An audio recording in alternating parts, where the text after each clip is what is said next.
안녕하세요. 테크언박싱 김서준입니다. 이번 시간에는 허깅페이스에서 채팅에 있는 어시스턴트를 이용하여 나만의 어시스턴트를 구성하는 방법을 학습해 보도록 하겠습니다. 지난 시간에 테크언박싱에서는 허깅페이스에서 학습할 수 있는 런이라고 하는 페이지와 덕스를 통한 허깅페이스 사용법에 대해서 간단하게 설명을 드렸는데요. 이번 시간에는 허깅페이스 챗을 이용한 어시스턴트를 구성하고 나만의 어시스턴트를 생성하는 방법을 확인해 보도록 하겠습니다. 먼저 지난번과 마찬가지로 접속하실 URL은 다음과 같습니다. huggingface.co/chat으로 접속하시면 허깅페이스의 채팅 페이지로 접속하실 수 있으시고요. 당연한 얘기이긴 하지만 이 허깅페이스에 가입을 하셔서 로그인을 해두신 다음에 접속하시면 되시겠고요. 자, 이번에는 어시스턴트를 사용하는 방법을 확인해 볼 텐데 기존에 있는 어시스턴트를 먼저 확인해서 사용할 수 있는 방법부터 보도록 하겠습니다. 지금 많은 개발자분들께서는 허깅페이스 챗에 어시스턴트를 개발해서 배포를 하고 계십니다. 트렌드라고 해서 많은 분들이 사용하신 것 중에 인기 있는 이 어시스턴트들은 이렇게 아이콘들을 통해서 확인해 볼 수 있고요. 상당히 많은 종류의 어시스턴트들이 존재하는 것을 볼 수 있습니다. 이것들은 다 용도와 종류에 따라서 개발자분들이 재미나게 만드신 거라 보시면 되겠습니다. 자, 이 중에서 가장 좀 인기 있을 만한 어시스턴트 중에 하나가 바로 이미지 생성하는 어시스턴트가 될 건데 이렇게 클릭하시면 바로 사용할 수 있는 화면처럼 전환이 됩니다. 아래에 이렇게 예시가 있고 이 예시를 몇 개 클릭해 보시면 이렇게 이미지 생성하는 것을 실행해 보실 수 있는데 사실 이 어시스턴트는 허깅페이스에서 지원하는 GPU가 아무래도 무제한으로 제공하는 게 아니다 보니까 응답 속도가 좀 느리거나 혹은 큐가 부족해서 이 응답이 안 돼서 생성이 안 되는 경우도 종종 발생을 합니다. 지금과 같은 경우에는 이렇게 예시들이 이미 준비가 되어 있는 경우일 때는 잘 나타나는데 만약에 내가 새로운 명령어를 통해서 뭔가 생성을 하려고 프롬프트를 입력했을 때 정상적으로 좀 안 나오는 경우가 좀 있습니다. 그래서 이런 경우일 때는 좀 어떻게 보면 기회가 필요할 수 있습니다. 이게 운이 좀 따라야 된다라고 하는 건데 아무래도 이제 많은 분들께서 사용을 하다 보니까 정상적으로 생성이 안 되는 경우가 종종 있다라는 거 참고해 두시면 좋을 것 같고요. 보시다시피 이렇게 큐가 프리돼서 이제 내가 원하는 게 생성이 안 될 때가 있습니다. 이번에 저희는 이 이미지 생성은 잠시 접어두고 여기에 보시면 디폴트라고 있습니다. 디폴트 모델을 누르면 허깅페이스 챗에 처음 접속한 화면으로 돌아오게 되는데 여기서 왼쪽 아래에 있는 어시스턴트를 클릭하고 또 우측 상단에 있는 Create New Assistant를 통해서 새로운 어시스턴트를 한번 만들어 보려고 합니다. 그래서 Create New Assistant를 클릭을 하시면 이렇게 어시스턴트를 구성하는 창이 나타나게 됩니다. Create New Assistant 하면서 아바타를 올릴 수 있는 이건 이제 이미지를 업로드해서 내 어시스턴트의 얼굴을 만들어 주는 거다라고 보시면 되겠고 이미지를 업로드 하시면 되겠고요. 여기에 이제 내 어시스턴트의 이름을 작성하고 그 다음에 설명도 작성하고 자, 옆에서 이제 우리가 해야 될 것은 이 친구가 바로 인스트럭션을 부여해서 내가 어떤 값을 입력했을 때 어떻게 반응할 것인지에 대해서 먼저 만들어 두는 겁니다. 일종의 설정 값이 되는 거고 나만의 어시스턴트는 어떤 목적성을 띠고 있어야 될지에 대해서 그것을 작성을 하면 됩니다. 이 작성하는 것에는 이제 내용을 어떻게 작성하라든지 말투라든지 여러 가지를 설정할 수 있게 됐는데 한번 간단하게 제가 예시로 한번 만들어 보도록 하겠습니다.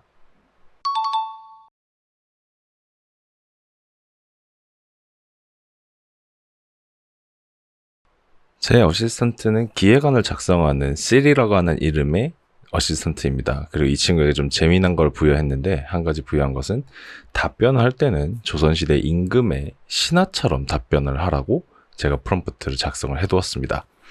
자, 그리고 나서는 이제 설정하는 게 왼쪽에 보면은 뭐 디스크립션은 뭐 편하게 작성하시면 되겠고 모델을 설정할 수 있는데 저 같은 경우는 처음에 모델 값을 기본으로 부여하고 있는 모델 값으로 우선 지정을 해서 어시스턴트를 만들어 보려고 합니다. 이것은 나중에 추후 변경할 수 있고요. 그 다음에 여기 작성하는 스타트 메시지는 처음에 내가 어시스턴트 페이지에 접속을 했을 때 뜨는 가장 첫 번째 문구입니다. 이것은 그냥 화면에 보여주는 게 되고요. 자, 이걸 작성한 다음에 액티베이트를 반드시 해야 이 어시스턴트가 활성화가 됩니다. 그래서 액티베이트를 누르시고 확인을 한 다음에 창을 나가면 내 어시스턴트가 밖에서 기다리고 있게 됩니다.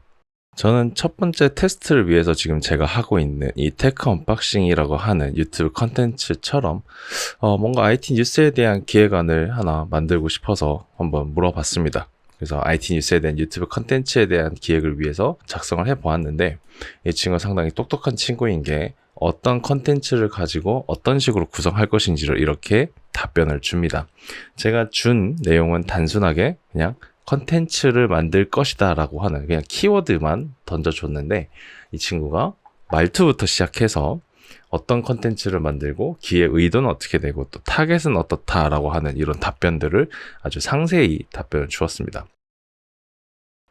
그런데 이렇게 나온 답변만으로는 뭔가 좀 구성하기 힘들 것 같아서 이 친구한테 조금 더 인스트럭션을 주겠다라고 생각이 들어서 여기 상단에 이 어시스턴트의 이름을 클릭하여 세팅 페이지로 접근한 다음에 조금 에디트를 통해 수정을 좀 해보려고 합니다. 그래서 어떤 답변을 줄 때 좀 더 상세한 방식의, 내가 원하는 방식의 답변을 위해서 좀 추가적인 명령을 넣어주게 되었습니다. 그래서 이런 식으로 명령을 조금 더 추가를 해주고요.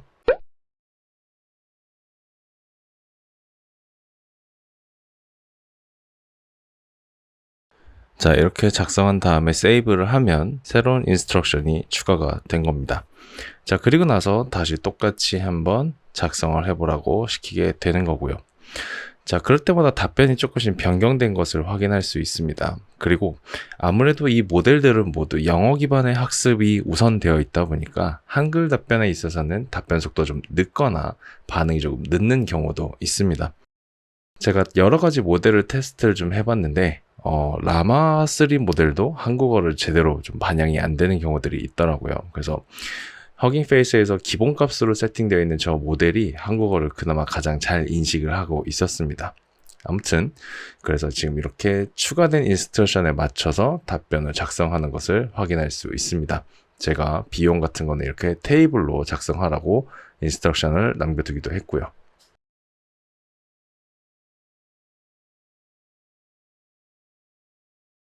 자, 이렇게 결과가 나온 걸 확인한 다음에 제가 조금 생각을 해봤는데, 기획안은 아무래도 파워포인트 형태, 즉 프레젠테이션을 위한 기획안 혹은 제출용 인쇄용으로 작성하는 경우는 좀 더 많다 보니까 추가적인 인스트럭션으로 프레젠테이션용으로 기획안을 작성할 수 있게 답변을 달라고 좀 추가 사항을 넣어 두었습니다. 그래서 마지막으로 인스트럭션을 이렇게 작성을 한 다음에 제 어시스턴트는 마무리를 좀 지으려고 하고요. 네, 이렇게 해서 제 어시스턴트에게 제가 원하는 형태의 답변을 받아낼 수 있도록 인스트럭션을 모두 설정을 했고요. 자, 물론 이 어시스턴트가 제가 원하는 형태의 답변을 완벽하게 주지 못할 수도 있습니다. 아무래도 인스트럭션이 좀 더 디테일하고 세부적으로 명시되어 있어야 제가 원하는 답변을 줄 수 있다 보니까 몇 번의 수정 작업을 통해서 인스트럭션을 좀 가다듬고, 그렇게 함으로써 어시스턴트가 내게 유용한 어시스턴트가 될 수 있도록 만들어 줄 수 있게 되는 거고요. 자, 이 외에도 허깅 페이스 챗에서는 기본 값의 모델들에게도 프롬프트를 지정해 둘 수 있습니다. 그래서 내가 원하는 형태로 답변을 받을 수 있도록 세팅에 들어가서 프롬프트를 작성해서 사용할 수 있고요. 그럼 기본 값이 내가 원하는 형태의 답변을 주는 형태로 제공을 하기도 합니다. 어시스턴트와 다른 점이라고 한다면 목적성이 없고 범용성을 가지고 있다 보니까 앞에서 만들었던 기획 전문 어시스턴트와 다르게 답변을 주는 형태가 상당히 제한적이라는 것을 확인할 수 있고요. 자, 여기까지 확인해 보면은 기존의 챗 GPT에서 가지고 있던 플레이그라운드랑 상당히 유사하다는 형태를 느끼실 수 있을 겁니다. 다뤄보신 분들이 계신다고 하면 챗 GPT에서 제공했던 플레이그라운드랑 똑같은 형태죠, 사실은.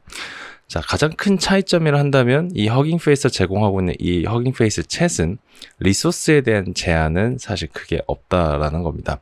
명시되어 있는 리소스 제한점이 없다 보니까 사용량에 대한 부분이 조금 더 자유로울 수 있을 거다라는 거고요.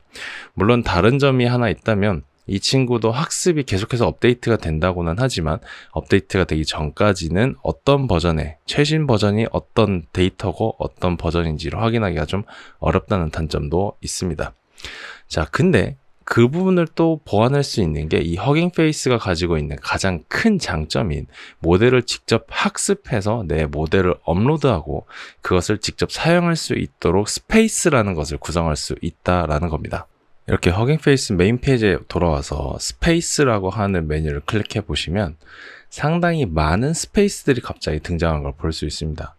이 스페이스라고 하는 것은 다양한 개발자들이 본인들이 만들어 놓은 혹은 학습한 모델을 업로드하고 실제로 구현을 해볼 수 있도록 그리고 사용할 수 있도록 업로드 해둔 공간이 바로 스페이스입니다. 이렇게 누군가가 만들어 놓은 미드저니 스페이스에 들어가서 프롬프트를 제가 작성을 하고 그 다음에 옆에 있는 런을 실행하게 되면 내 프롬프트에 맞는 이미지를 생성하는 스페이스인 거고요. 자, 잘 만들어 놓은 모델을 가지고 이렇게 구현을 쉽게 할 수 있도록 개방해 놓은 것이 바로 이 허깅 페이스이고 이게 가장 큰 장점 중에 하나입니다.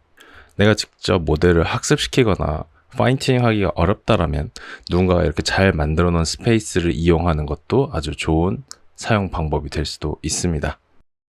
자, 우리는 이제 이 스페이스를 어떻게 또 구성할 것인지에 대해서 한번 알아볼 건데 이 스페이스 구성 개발 방법은 다음 테크 언박싱 때 또 마저 이어서 진행하도록 하겠습니다. 감사합니다.